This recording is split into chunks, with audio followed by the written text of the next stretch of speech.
রাজনৈতিক দলও যাতে বিকশিত হতে না পারে, নানাভাবে তাকে সংকুচিত করে রাখা যায়, সেইটার অংশ হিসেবেই গণসংহতি আন্দোলন নিবন্ধনকে আটকে রেখেছে। নানাভাবে আমাদের নেতাকর্মীদের হয়রানি করা হয়েছে। নির্বাচন কমিশনের নিবন্ধন লাভ করলো।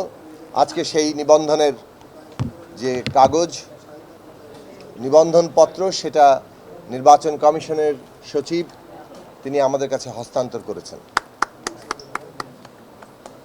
দীর্ঘ 6.5 বছর ধরে আমরা বিগত সরকারের একটা নিবর্তনের মধ্যে দিয়ে কাটিয়েছি। 2017 সালের 30শে নভেম্বর, দুঃখিত, 2017 সালের 30শে ডিসেম্বর আমরা এই নির্বাচন কমিশনে আমাদের নিবন্ধনের জন্য আবেদন করি।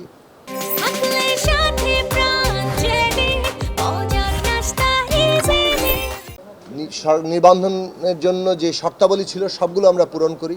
নির্বাচন কমিশন থেকে আমাদেরকে বলা হয় যে আমাদের গঠনতন্ত্রে অঙ্গ সংগঠন বিষয়ে সুনির্দিষ্ট কোনো বক্তব্য নেই, অঙ্গ সংগঠন যে থাকতে পারবে না এই বিষয়টি বিধানে যুক্ত করতে হবে।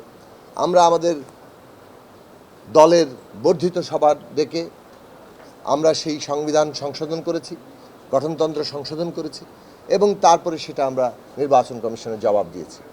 কিন্তু আমরা দেখলাম 2018 সালের ডিসেম্বর মাসে যে নির্বাচন হওয়ার কথা ছিল, সে তার আগেই, কয়েক মাস আগে আমাদেরকে চিঠি দিয়ে জানানো হলো যে আমাদেরকে নিবন্ধন দেওয়া হচ্ছে না। কিন্তু কেন নিবন্ধন দেওয়া হচ্ছে না সেটার কোনো কারণ ওই চিঠিতে উল্লেখ করা ছিল না। কাজেই আমরা আদালতের শরণাপন্ন হই এবং 2019 সালের 11ই এপ্রিল আমরা আদালতের কাছ থেকে রায় পাই যে গণসংহতি আন্দোলনকে নিবন্ধন দিতে হবে এবং এই যে তাদেরকে নিবন্ধন দেওয়া হয়নি এটা অসৎ উদ্দেশ্য প্রণোদিত। রায়ের লিখিত কপি পাওয়ার 30 দিনের মধ্যে নির্বাচন কমিশনকে নিবন্ধন দেওয়ার জন্য আদেশ দেওয়া হয়েছিল।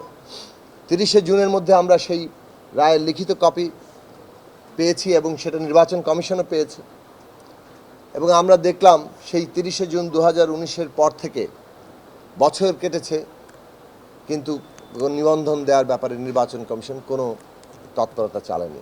আমরা বারবার যোগাযোগ করেছি এবং এটা স্পষ্টতই ছিল যে সরকারের যে নিবর্তনমূলক তৎপরতা আমাদের মতো গণতান্ত্রিক দলগুলোর উপরে ছিল, তারা যেভাবে ফ্যাসিস্ট কায়দায় জনগণের সমস্ত অধিকার হরণ করতে চেয়েছে, সেই একইভাবে তারা রাজনৈতিক দলও যাতে বিকশিত হতে না পারে, নানাভাবে তাকে সংকুচিত করে রাখা যায়, সেইটার অংশ হিসেবেই গণসংহতি আন্দোলন নিবন্ধনকে আটকে রেখেছিল।